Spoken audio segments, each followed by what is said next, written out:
para habaib yang hadir, yang tidak saya sebut namanya satu persatu tanpa mengurangi rasa hormat saya kepada mereka semua. Begitu pula para kiai yang hadir, fi muqaddimatihim Kiai Anam, Kiai Ainur Rafiq, dan sedaya para kiai yang hadir di majelis yang mulia ini, yang tidak saya sebut namanya satu persatu tanpa mengurangi rasa hormat saya kepada mereka semua. Begitu pula yang saya hormati keluarga besar Nahdlatul Ulama, wa fi muqaddimatihim akhina al-Ustaz Maksud, dan semua pengurus Nahdlatul Ulama yang kesemuanya tidak saya sebut namanya satu persatu tanpa mengurangi rasa hormat saya kepada mereka semua. Mudah-mudahan Nahdlatul Ulama selalu dijaga oleh Allah Subhanahu wa taala, selalu menjadi benteng daripada ahli sunnah wal jamaah.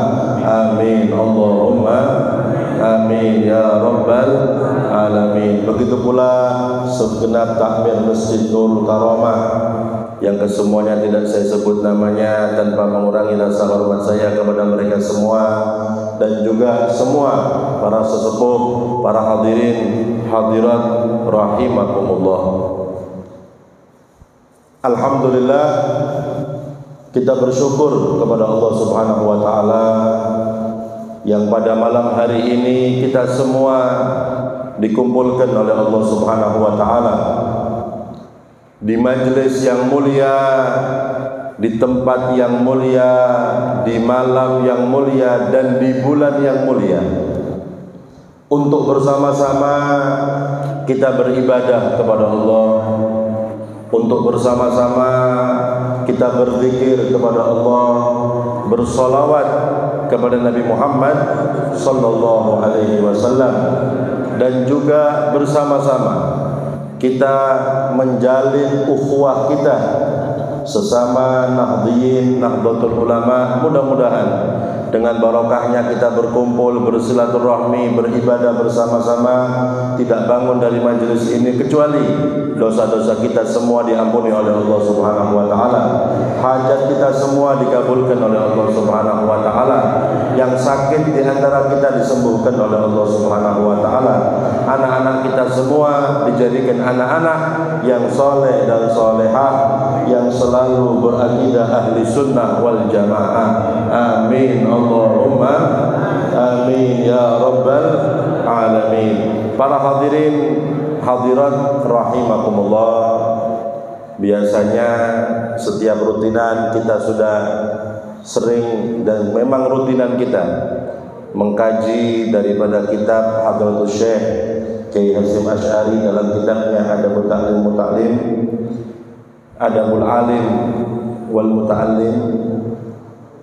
Mudah-mudahan kita semua mendapatkan barokah beliau Hadratus Syekh, sehingga kita semua dijadikan orang-orang yang mencintai beliau, dan mudah-mudahan dikumpulkan bersama ulama-ulama kita. Amin Allahumma amin ya rabbal alamin. Hadirin hadirat rahimakumullah, acara semacam ini adalah acara perkumpulan. Yang pertama, untuk mempererat hubungan kita, silaturahmi kita sesama Nahdliyin. Dan yang kedua, majelis semacam ini adalah majelis yang diperintahkan oleh ulama-ulama kita terdahulu untuk supaya kita menghadiri majelis semacam ini, supaya kita tidak keluar daripada ajaran mereka, ajaran ahli sunnah wal jamaah. Semakin sering kita menghadir majelis semacam ini, otomatis akan semakin kuat akidah kita, yaitu berpegangan teguh dengan akidah ahli sunnah wal jamaah. Mudah-mudahan kita selalu diberi keistiqomahan untuk menghadiri majelis-majelis semacam ini. Amin Allahumma amin ya rabbal alamin. Belum lagi hadirin hadirat rahimakumullah, faedah di samping menjalin ukhuwah kita, persaudaraan kita, majelis semacam ini adalah majelis untuk kita dijauhkan daripada musibah, daripada bencana, daripada fitnah. Karena dengan kita berzikir bersama-sama, beribadah kepada Allah Subhanahu wa taala, itu merupakan benteng untuk diri kita, bahkan untuk keluarga kita. Satu contoh, hadirin hadirat rahimakumullah, seorang ulama besar yang bernama Al-Imam Ibnu Hajar Al-Haytami. Beliau pernah bercerita, aku pernah ketika itu duduk di Masjidil Haram. Kami semua orang yang di masjid sedang menunggu terbitnya fajar untuk melaksanakan sholat subuh berjamaah. Ternyata karena awannya itu tebal, mendung, akhirnya tidak bisa melihat terbitnya fajar, terganggu, terhalang dengan awan yang tebal itu. Orang-orang bingung, ini sudah masuk subuh apa belum? Ya. Akhirnya subhanallah, tidak lama kemudian Imam Ibnu Hajar Al-Haytami ini disengat kalajengking di situ. Ya. Ketika disengat kalajengking, beliau mengatakan, ayo azan, berarti sudah masuk waktu subuh. Niki aneh mana Pak? Tanda subuh dengan sengatan kalajengking. Biasanya kan terbitnya fajar ya. Ini beliau lain, disengat kalajengking masuk berarti waktu subuh. Orang-orang tanya, kok model anyar ini? Ya. Apa hubungannya disengat kalajengking dengan masuknya waktu subuh? Beliau mengatakan, saya sudah membaca zikir-zikir, wirid-wirid untuk dibaca di malam hari. Makanya saya pastikan tidak mungkin dapat musibah, tidak mungkin dapat fitnah, tidak mungkin dapat musibah karena saya sudah membaca zikir untuk malam hari. Nah sekarang saya disengat kalajengking, berarti ini sudah masuk waktu subuh. Karena wirid subuh belum saya baca, makanya kesengat kalajengking di waktu subuh. Ini menunjukkan berarti waktu subuh sudah masuk. Itu para hadirin hadirat rahimakumullah. Makanya kapan kita ini membaca wirid, berzikir bersama-sama, itu akan dijaga oleh Allah Subhanahu wa taala. Apalagi yang kita baca wirid-wirid yang disusun, zikir-zikir yang disusun oleh orang-orang yang sudah dekat kepada Allah Subhanahu wa taala. Nah, ini penting para hadirin. Kita kalau kepingin selamat, maka kita ikut ulama-ulama yang sudah pasti selamat, maka insya Allah kita selamat. Ya. Hadirin rahimakumullah, tidak sampai di situ. Ya.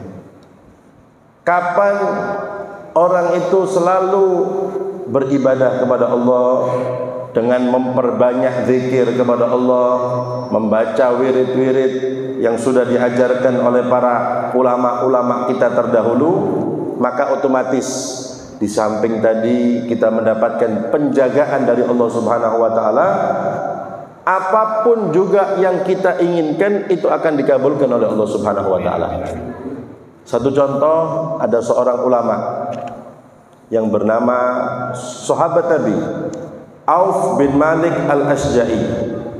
Seorang ulama daripada kalangan sahabat, ya. Sahabat Nabi Auf bin Malik Al-Asja'i. Beliau itu pernah datang kepada Nabi, mengadukan kepada Rasulullah. Apa yang diadukan? Anaknya ditangkap oleh orang kafir. Ya. Istrinya khawatir, Pak Bu. Anaknya ditawan oleh orang kafir, takut dibunuh, mungkin takut disiksa.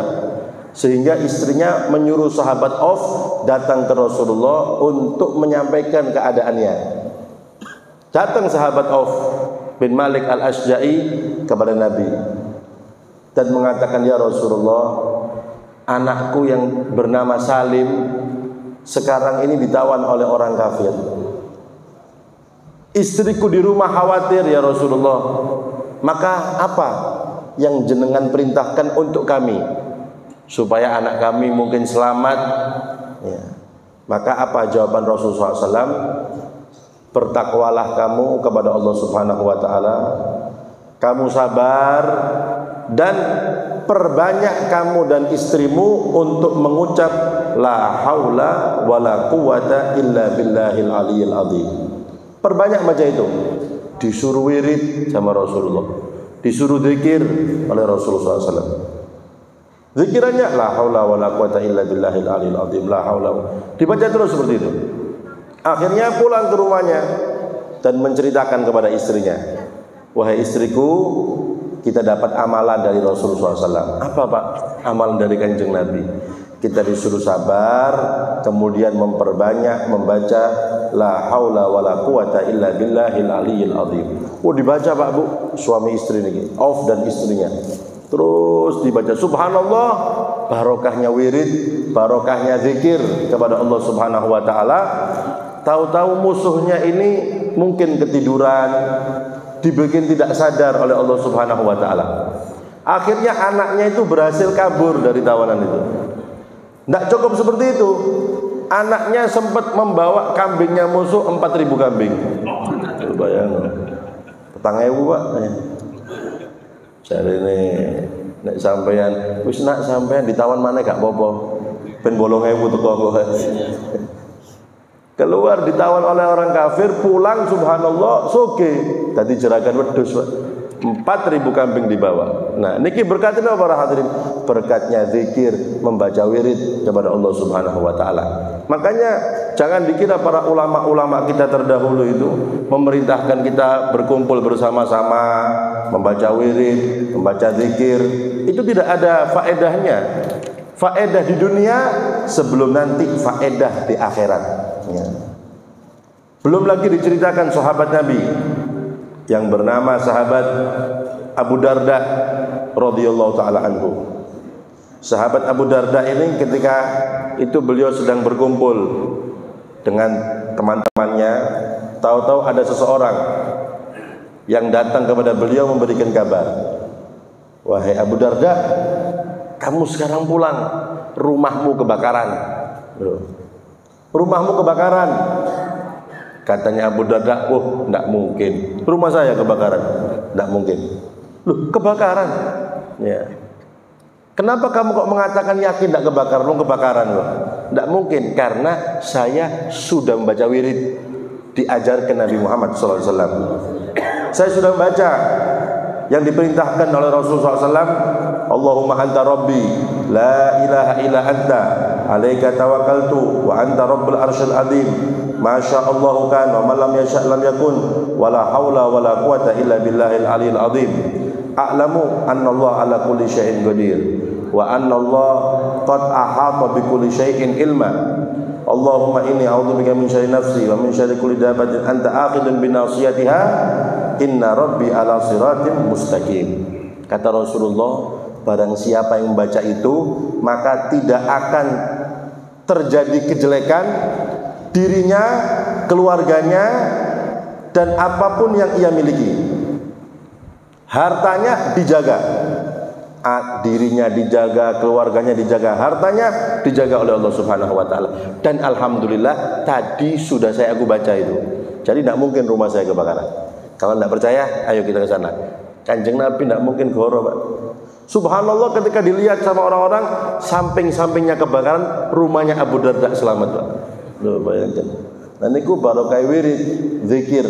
Nah, makanya apalagi tadi kita mendengar saudara kita mendapatkan musibah dari Allah Subhanahu wa taala, oleh karena itu harus lebih sering lagi kita berzikir, membaca wirid supaya dijaga oleh Allah Subhanahu wa taala dari sebuah musibah, dari semua bencana. Mudah-mudahan kita semua, keluarga kita dan semua negara kita pada umumnya dijaga oleh Allah Subhanahu wa taala dari semua bencana, dari semua musibah. Amin. Allahumma amin ya rabbal alamin.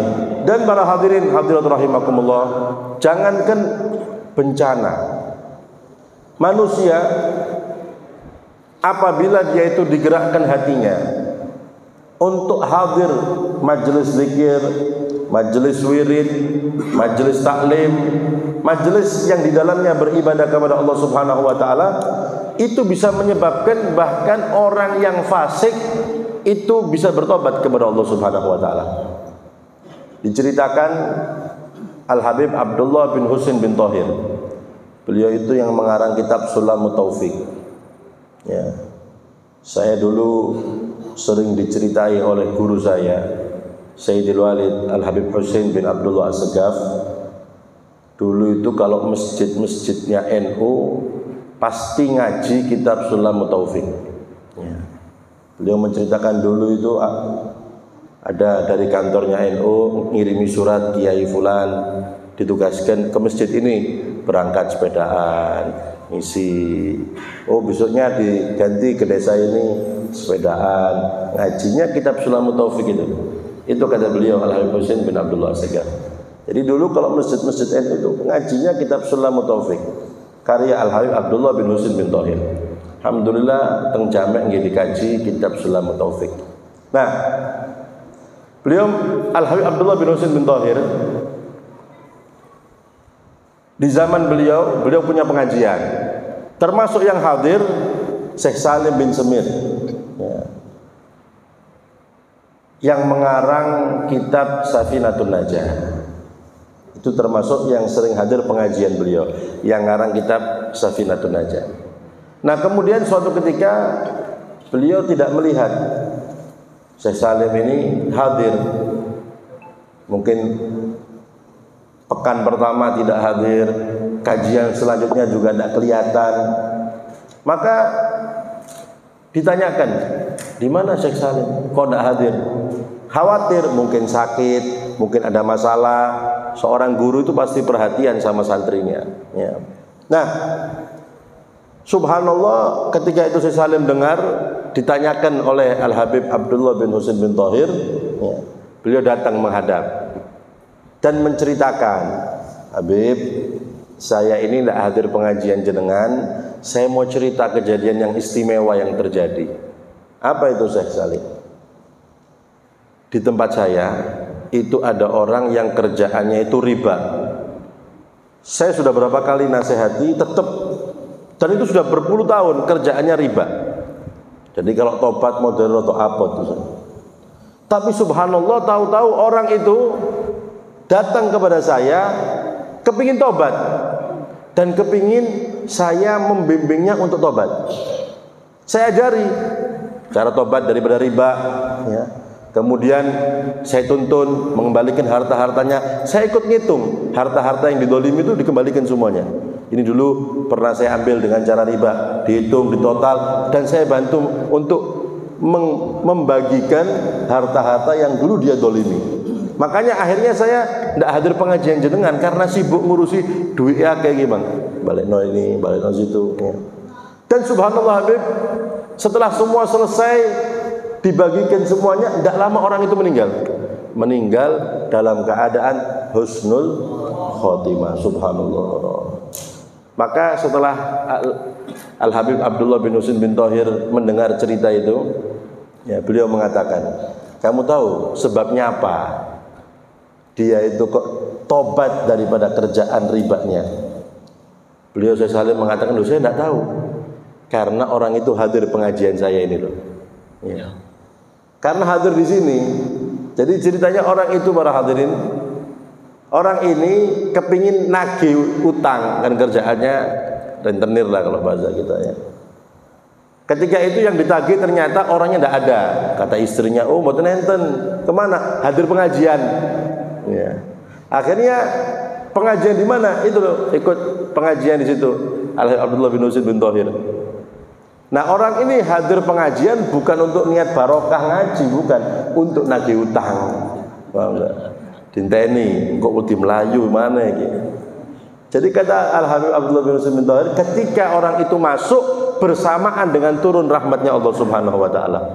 Nah, akhirnya itulah penyebab digerakkan hatinya oleh Allah sehingga bertobat dan subhanallah meninggal dalam keadaan husnul khatimah. Oleh karena itu para hadirin, kita jangan jauh-jauh dari majelis-majelis semacam ini, selalu istiqomah, karena majelis semacam ini yang fasik saja bisa dirubah menjadi orang yang ahli ibadah dan husnul khotimah, apalagi yang cuma ibadahnya kurang. Mudah-mudahan dengan barokahnya istiqomah kita hadir menghadiri majelis-majelis semacam ini, kita semua usia kita dipanjangkan oleh Allah Subhanahu wa taala dalam keadaan sehat wal afiat fi taatillah.